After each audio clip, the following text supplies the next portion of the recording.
Bapak, Ibu, dan kaum muda yang terkasih, selamat pagi. Niscaya di dalam sebuah ruangan kelas di sebuah kampus terkenal di kota Bandung, di sebuah sekolah tinggi bisnis manajemen, seorang dosen sedang mengajar murid-muridnya dengan serius dan mencoba memberikan yang terbaik untuk murid-muridnya. Salah satu mahasiswa di sebuah kelas tersebut duduk mendengarkan ke depan dengan tatapan yang kosong, ngeblank. Lalu sang dosen bertanya kepada mahasiswa tersebut, kamu, jangan bengong. Kamu cita-citanya apa?" kata si dosen. Lalu jawab mahasiswa itu, "Cita-cita saya jadi dokter, Bu." Dosen dan seluruh mahasiswa yang mendengarkan jawaban tersebut langsung kaget, saling bergumam dalam hati, memandang dengan tatapan penuh tanya kepada mahasiswa tersebut.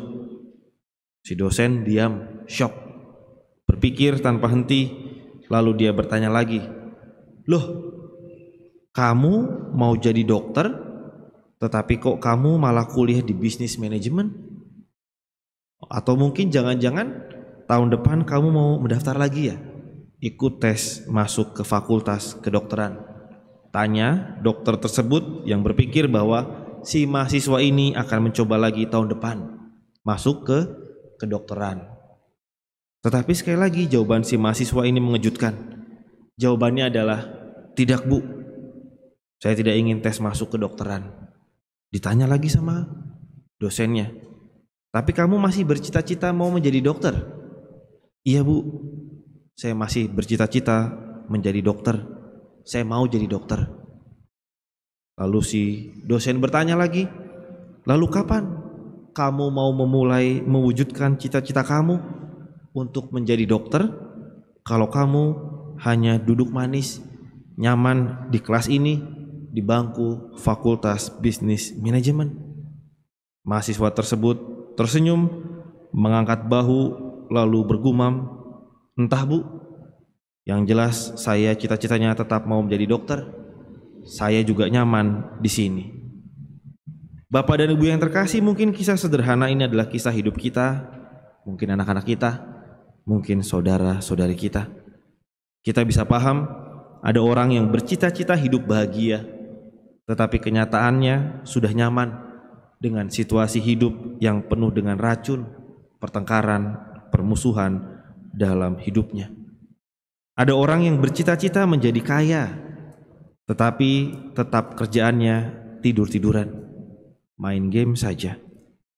Bahagia, tidak bekerja, meminta uang saku terus-menerus dari orang tuanya, tapi cita-citanya tetap mau kaya. Ada orang yang cita-citanya ingin punya nilai baik di sekolah, tetapi tetap nyaman dengan tidak belajar, selain bermain saja terus setiap hari. Ada orang yang cita-citanya punya keluarga yang bahagia, penuh dengan sukacita, canda, dan tawa dengan pasangan hidup dan anak-anak. Tetapi kenyataannya nyaman menghidupi keseharian hidup rumah tangganya yang penuh dengan amarah, cacian, tamparan, makian, bahkan perselingkuhan. Ada orang yang bercita-cita ingin agar selagi masih diberi sehat bisa jalan-jalan keliling Indonesia. Tetapi kenyataannya boro-boro keluar Ciamis, keluar rumah saja malas. Alasannya takut panas, takut tabrakan, takut sakit, sudah di rumah saja. Cita-citanya ingin keliling Indonesia, tetapi nyaman di rumah saja. Ada orang yang cita-citanya ingin langsing, tetapi nyaman ngunyah terus, tiada henti. Ada orang yang berdoa, bertekad, berat badanku harus berkurang, tetapi sambil melihat snack kiri kanan dan mencobanya. Jadinya jaka sembung, tidak nyambung. Cita-cita dan harapan tidak sesuai dengan apa yang dia hidupi. Kenyamanan dan apa yang ingin dia gapai tidak sejalan. Bapak dan Ibu yang terkasih, bacaan-bacaan yang tadi kita dengarkan hari ini ditawarkan sangat indah.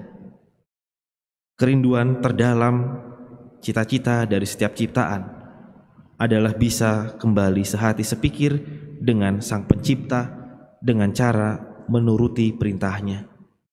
Orang akan ingat akan kegagalan Adam dan Hawa sebagai ciptaan karena mereka tidak berhasil menuruti perintah Sang Pencipta. Jangan memakan buah, marah mereka makan. Akhirnya mereka harus keluar dari Taman Firdaus dan membuat kita, ciptaan-ciptaan baru ini, menjadi lebih mawas diri dan berusaha sedemikian rupa agar kita bisa menuruti kehendak Sang Pencipta, agar kita tidak dihukum lagi oleh Allah, keluar dari kesejahteraan, kedamaian, dan sukacita abadi bersama dengan Dia. Maka muncullah hukum Taurat. Hukum Taurat dan seluruh turunan hukum lainnya itu dihadirkan dan berfungsi untuk menjaga agar manusia tidak jatuh lagi, agar manusia bisa seiring, sejalan, sehati, sejiwa dengan Allah, mengikuti apa yang Dia kehendaki. Tercatat ada 613 hukum yang harus dijalankan, 365 hukum berupa larangan, dan 248 hukum berupa perintah. Nah, dalam konteks inilah datang seorang ahli Taurat yang tahu semua hukum tersebut dan bertanya kepada Yesus, "Dari semua hukum tersebut, manakah yang paling utama, Yesus?" Tanya ahli Taurat. Ingat, kerinduan terdalam dari ciptaan adalah bisa menjalankan perintah Sang Pencipta. Kalau tidak dijalankan, tidak akan kita bisa merasakan ketenangan seperti Adam dan Hawa yang keluar karena tidak menuruti perintah Sang Pencipta. Nah, hari ini kita diingatkan lagi perintah yang paling utama oleh Yesus. Mengasihi Dia dan mengasihi sesama dengan segenap hati, dengan segenap jiwa, dengan segenap akal budi, dan dengan segenap kekuatan. Maka Bapak dan Ibu yang terkasih, menjalankan dua perintah ini adalah cita-cita dan tujuan kita semua umat beriman. Tidak ada yang lain selain bisa menjalankan perintah ini, bisa mengasihi Tuhan dan bisa mengasihi sesama kita. Bahwa kekudusan itu bisa digapai lewat jalan kasih, kasih kepada Dia dan kasih kepada sesama. Tidak bisa jalan kasih itu hanyalah salah satu, tetapi harus keduanya. Pastor, saya mau rajin berdoa, berdevosi, berliturgi, tetapi saya tidak mau berbuat baik kepada kakak saya yang pernah menjahati saya tetap dendam kepada dia. Tidak bisa. Atau, yang penting saya berbuat baik, tidak berbuat jahat kepada orang, tidak pernah merugikan orang, tetapi biarlah saya tetap berbuat baik. Saya tidak mau mengenal Tuhan dan saya tidak mau mengikatkan diri kepada Sang Pencipta. Saya ingin bebas saja. Maka orang menjadi tidak memiliki tujuan hidup. Bapak dan Ibu yang terkasih, Santo Agustinus menegaskan dengan sangat indah bahwa sama seperti manusia mempunyai dua kaki untuk berjalan, maka kita harus mengasihi Tuhan dan sesama untuk dapat menggapai tempat tujuan, yaitu surga bersama dengan Dia. Sama seperti burung mempunyai dua sayap untuk terbang, maka kita harus mengasihi Tuhan dengan kedua sayap kasih kepada Tuhan dan kepada sesama agar kita bisa dapat terbang ke surga. Santo Agustinus juga menegaskan bahwa sama seperti orang-orang kudus yang telah jaya di surga, mereka telah lebih dahulu mengasihi Allah dan mengasihi sesama, maka kita juga harus melakukan hal yang sama di dunia ini untuk bisa mendapatkan kebahagiaan. Dari sini kita dapat melihat bahwa mengasihi Tuhan dan mengasihi sesama sesungguhnya tidak terpisahkan.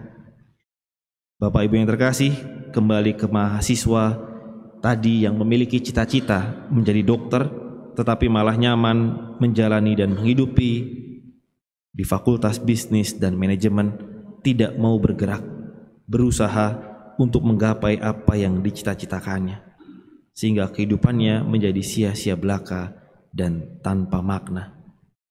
Kita berkehendak dan bermimpi, bercita-cita untuk sampai kepada kekudusan dengan menjalani perintahnya, mengasihi Tuhan dan mengasihi sesama. Maka mari kita bersama-sama menghidupinya, berjuang untuk menggapainya, bahu-membahu dalam pertobatan, dalam hidup doa, dalam kebaikan kepada siapapun yang kita jumpai. Saya mau mengasihi Tuhan, maka kasihilah Dia lewat hidup doa, lewat pertobatan terus-menerus, lewat penyerahan diri hanya kepadanya. Berterima kasih bukan hanya karena rahmat yang kita dapatkan, tetapi berterima kasih kepada Dia yang menganugerahkan rahmat.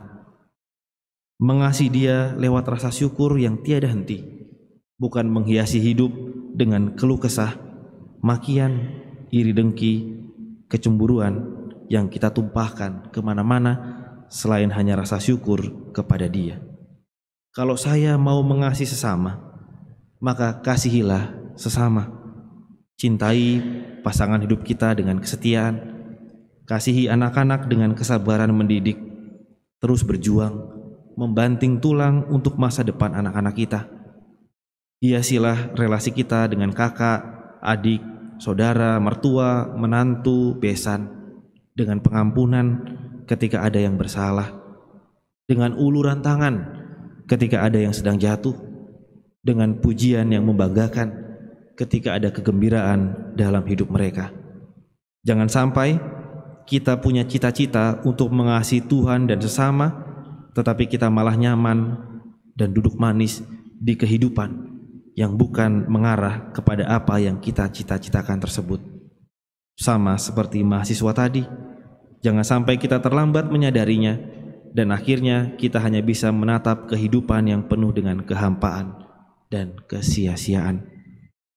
Maka sekali lagi terima kasih kepada semua umat, sebagai seorang ayah, ibu dari anak-anak, sebagai seorang kakak dan adik, sebagai tetangga, sebagai suami, sebagai istri, sebagai pengurus gereja, kepada ketua lingkungan, aktivis, para pemerhati, para donatur gereja, para pekerja sosial kemanusiaan dan semuanya yang terus-menerus berjuang, meskipun jatuh bangun tetap berusaha agar kita bisa menggapai cita-cita kita semua, yaitu mengasihi Tuhan dan mengasihi sesama. Kembali.